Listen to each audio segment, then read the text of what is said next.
तो अगर आप चाहते हो कि आपको इसमें अलॉटमेंट हो जाए तो इसके लिए आपके पास सिर्फ एक शेयर एनटीपीसी का होना चाहिए। तो आप चाहें तो पहले से खरीद के रख सकते हैं।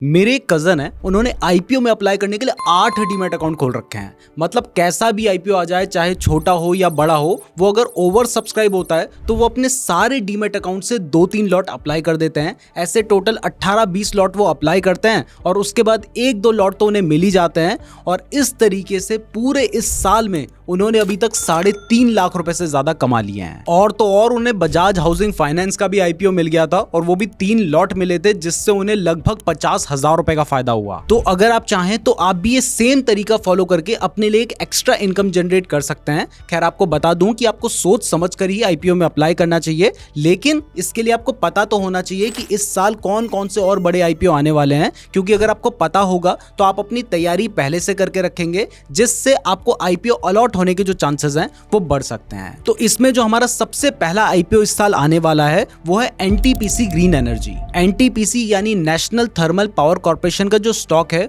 वो ऑलरेडी मार्केट में लिस्टेड है। तो इसी की green energy arm NTPC green energy का आईपीओ इस साल आने के लिए रेडी है। ये आईपीओ 10,000 करोड़ का होगा, यानी इसमें आपको आईपीओ मिलने के चांसेस बहुत ज्यादा होंगे। और तो और इसमें जो एनटीपीसी के शेयर होल्डर हैं उनके लिए शेयर होल्डर कोटा भी रखा गया है। तो अगर आप चाहते हो कि आपको इसमें अलॉटमेंट हो जाए तो इसके लिए आपके पास सिर्फ एक शेयर एनटीपीसी का होना चाहिए। तो आप चाहें तो पहले से खरीद के रख सकते हैं। अब इस आईपीओ में जो 10,000 करोड़ मार्केट से रेज किए जाएंगे, ये पूरा का पूरा फ्रेश इशू होगा, यानी ये कोई ऑफर फॉर सेल नहीं है। बट इसमें से 7,500 करोड़ रुपए का यूज जो एनटीपीसी की सब्सिडीज हैं उनका लोन चुकाने के लिए किया जाएगा और बचे हुए 2,500 करोड़ का यूज जनरल कॉर्पोरेट पर्पस के लिए किया जाएगा। वैसे अगर आपको नहीं पता तो बता दूं कि एनटीपीसी एक गवर्नमेंट कंपनी है और गवर्नमेंट के जो रिन्यूएबल एनर्जी टारगेट्स हैं और जिस हिसाब से गवर्नमेंट कंपनीज पिछले कुछ सालों में परफॉर्म कर रही है, तो ये आईपीओ एक काफी ज्यादा सक्सेसफुल आईपीओ हो सकता है। इस कंपनी के अभी 3071 मेगावाट से ज्यादा के सोलर प्रोजेक्ट्स और 100 मेगावाट से ज्यादा के विंड प्रोजेक्ट्स ऑपरेशनल हैं और इस कंपनी का टारगेट है 2032 तक 60 गीगावाट की रिन्यूएबल एनर्जी कैपेसिटी को अचीव करना। अब सबसे बड़ा सवाल है कि ये आईपीओ आने कब वाला है। तो देखिए, इसकी डेट्स अभी अनाउंस नहीं हुई है,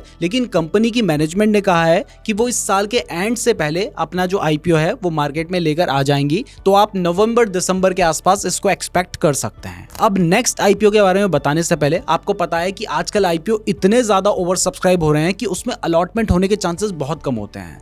तो अगर आप अपने डीमैट अकाउंट से 4 लॉट के लिए अप्लाई कर रहे हैं तो यहाँ पर आपकी जो एप्लीकेशन होगी ना, उसको सिर्फ एक एप्लीकेशन माना जाएगा और ऐसे में आपको अलॉट होने के चांसेस बहुत कम होंगे।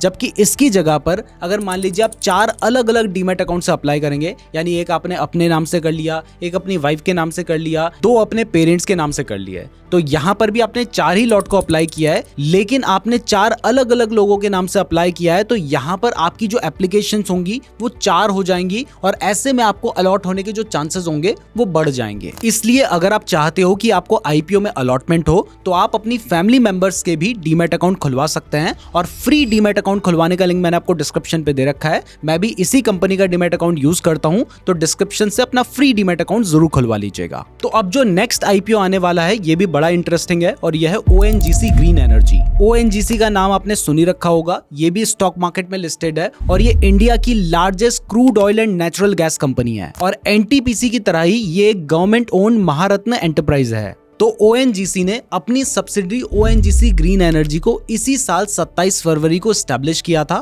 फिर मार्च में ओएनजीसी ने अपनी सब्सिडरी में 990 मिलियन रुपए का इक्विटी इन्वेस्टमेंट किया। इसके साथ ही ओएनजीसी अपनी सब्सिडरी में 11 बिलियन रुपए और इन्वेस्ट करने की सोच रहे हैं। हालांकि ये इन्वेस्टमेंट प्लान अभी अप्रूव नहीं हुआ है, तो ये आईपीओ भी इस साल आ सकता है। कंफर्म नहीं है, लेकिन बहुत ज्यादा चांसेस हैं और हो सकता है कि इसमें भी हमें शेयर होल्डर कोटा देखने को मिले। और अगर इस कंपनी के टारगेट की बात करें तो 2030 तक ये 10 gigawatt of green energy generate करने का टारगेट रखती है। इसके बाद जो नेक्स्ट आईपीओ है वो है फाइनेंशियल सर्विस सेक्टर से और ये एचडीएफसी की ही एक कंपनी है जिसका नाम है एचडीबी फाइनेंशियल सर्विस। ये कंपनी अपने 10% स्टेक को डाइल्यूट करके 10,000 करोड़ रुपए रेज करने का टारगेट रखती है। फिलहाल ये आईपीओ अपने लॉन्च के फाइनल स्टेज में है और माना जा रहा है कि ये आईपीओ इस साल के दिसंबर तक आ सकता है और ये भी माना जा रहा है कि इस आईपीओ में फ्रेश इश्यू के साथ साथ सेकेंडरी सेल का मिक्स होगा। अब इस कंपनी के ऑपरेशंस की बात करें तो एचडीबी एचडीएफसी की नॉन बैंकिंग फाइनेंशियल सब्सिडरी है और पूरे इंडिया में इसकी लगभग 1680 ब्रांचेस हैं। 2023-24 की एनुअल रिपोर्ट के अकॉर्डिंग इसका रेवेन्यू 14,200 करोड़ के आसपास है और कंपनी का प्रॉफिट भी लगभग 2,500 करोड़ रुपए है। अब इसके बाद जो नेक्स्ट आईपीओ इस साल आ सकता है वो है ऑटोमोबाइल सेक्टर से और इसका नाम है टाटा मोटर्स TPEML। ये बेसिकली टाटा मोटर्स की एक सब्सिडरी है जिसका नाम है Tata passenger electric mobility limited. ये आईपीओ भी जल्दी आने के चांसेस हैं। अगर दिसंबर तक नहीं आएगा तो हो सकता है जनवरी या फरवरी तक ये आईपीओ आ जाए और स्पेकुलेशन के हिसाब से ये आईपीओ 1 से 2 बिलियन डॉलर के आसपास होगा।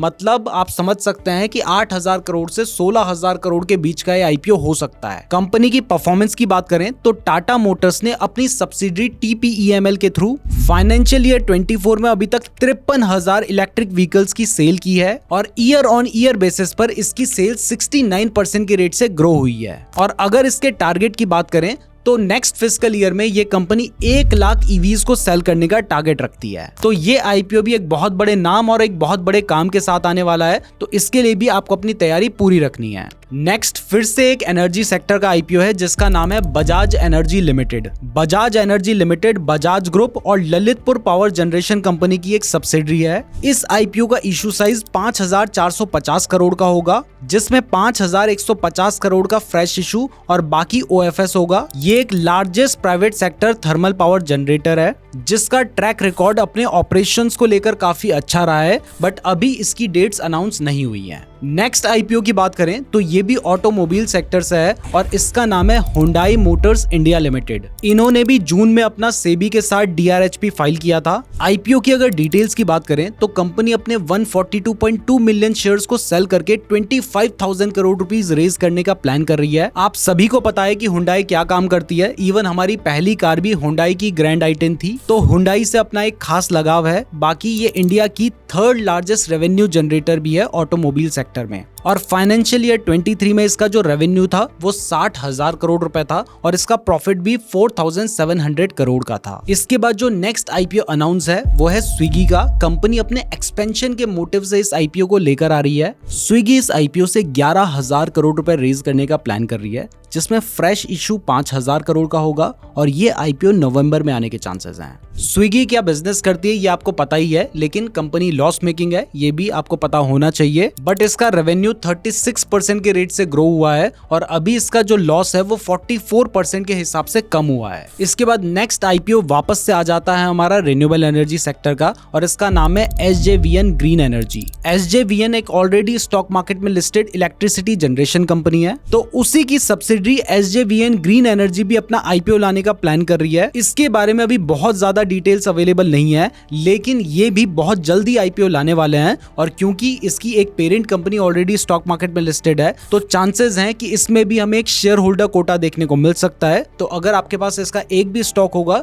तो आप शेयर होल्डर कोटा के लिए एलिजिबल होंगे, जिसमें आपको जो अलॉटमेंट होने के चांसेस होते हैं वो बढ़ जाते हैं। अब इसके बाद जो नेक्स्ट आईपीओ है वो है वन मोबीक्विक सिस्टम्स लिमिटेड का। मोबीक्विक ऐप का नाम शायद आपने सुना होगा। इसके प्ले स्टोर में 50 मिलियन से ज्यादा डाउनलोड्स हैं और ये एक इंडियन पेमेंट सर्विस प्रोवाइडर है जो कि 700 करोड़ का आईपीओ लाने का प्लान कर रही है और ये एक पूरा फ्रेश इशू होगा। कंपनी की परफॉर्मेंस की बात करें तो फाइनेंशियल ईयर 24 में कंपनी ने 14.08 करोड़ का प्रॉफिट किया है, यानी कंपनी प्रॉफिटेबल है और इसका रेवेन्यू भी 58.7% के रेट से ग्रो हुआ है। इस आईपीओ की डेट्स अभी अनाउंस नहीं हुई है, लेकिन खबरों के अनुसार ये आईपीओ भी बहुत जल्दी आने वाला है। अब इसके बाद जो नेक्स्ट आईपीओ जल्दी आने की उम्मीद है वो भी बहुत इंपॉर्टेंट कंपनी का है। उसका नाम है हीरो फिनकॉर्प लिमिटेड। ये हीरो मोटोकॉर्प की एक फाइनेंशियल आर्म है और इसने अपना 3,668 करोड़ का आईपीओ रिसेंटली अनाउंस किया है, जिसमें 2100 करोड़ का तो फ्रेश इशू होगा और 1568 करोड़ OFS होगा। कंपनी के फाइनेंशियल परफॉर्मेंस की बात करें तो 2024 में इस कंपनी का जो प्रॉफिट है वो 32% के रेट से बढ़ा है। इसके अलावा हीरो मोटोकॉर्प की एक और सब्सिडरी एथर एनर्जी ने भी अपना आईपीओ अनाउंस किया है। इसमें जो फ्रेश इशू होगा वो 3,100 करोड़ रुपए का होगा, जिसका यूज कंपनी कैपेक्स करने के लिए करेगी। इस कंपनी का रेवेन्यू फाइनेंशियल ईयर 22-23 में 3 गुना बढ़ा था। फाइनेंशियल ईयर 24 में इनके रेवेन्यू में थोड़ा ड्रॉप देखने को मिला है। फिलहाल कंपनी लॉस मेकिंग है और इस फाइनेंशियल ईयर में इस कंपनी का जो लॉस है वो 649 करोड़ का रहा है। तो ये सभी आईपीओ आने वाले कुछ महीनों में हमें देखने को मिल सकते हैं। तो आप इसमें से किस आईपीओ के लिए सबसे ज्यादा एक्साइटेड है, ये हमें कमेंट करके बताइएगा। फ्री डीमैट अकाउंट का लिंक डिस्क्रिप्शन पे दिया गया है। वीडियो पसंद आई है तो वीडियो को लाइक करने के साथ साथ चैनल को सब्सक्राइब भी जरूर कर दीजिएगा। और अगर आप स्टॉक मार्केट के बारे में बिल्कुल बेसिक से डिटेल में सीखना चाहते हैं तो आप ये वाली वीडियो देख सकते हैं। धन्यवाद।